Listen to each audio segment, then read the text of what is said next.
देश के मूर्खों, अल्पज्ञानी, अज्ञानी और चिल्ला चिल्ला कर झूठ बोलने वालों ने अपनी मूर्खता और अज्ञानता से देश की संसद को अब सर्कस बना के रख दिया है। ये बीजेपी के सांसद तेजस्वी सूर्या है। पहलगाम हमले और ऑपरेशन सिंदूर में मारे गए लोगों पर ये अपनी संवेदनाएं व्यक्त कर रहे थे, तभी इनकी कुर्सी के पीछे साथी सांसदों का म्यूजिकल चेयर चल रहा था और कुर्सी पाने की जद्दोजहद इनके बीच में चल रही थी। और इनकी खुशी देखिए, कुर्सी पाने की इनकी खुशी देखिए।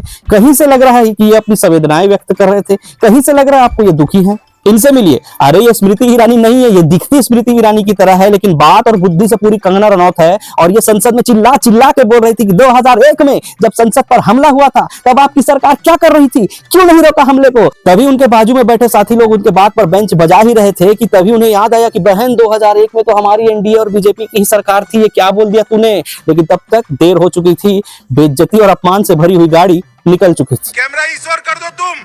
हाँ, ये हमारे गृह मंत्री हैं अमित शाह जी। ये सीना ठोक के बोल रहे थे कि मैं इतिहास का विद्यार्थी रहा हूं और बोल रहे थे कि सन 1960 में सरदार पटेल विरोध करने के लिए गाड़ी में बैठकर आकाशवाणी तक पहुंच गए थे।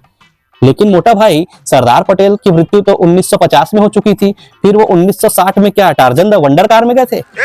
कोई उनकी डिग्री पर सवाल नहीं उठाएगा। मोटा भाई इतिहास के गोल्ड मेडलिस्ट है, पीएचडी है, डॉक्टरेट है, समझ रहे हैं कि मोटा भाई।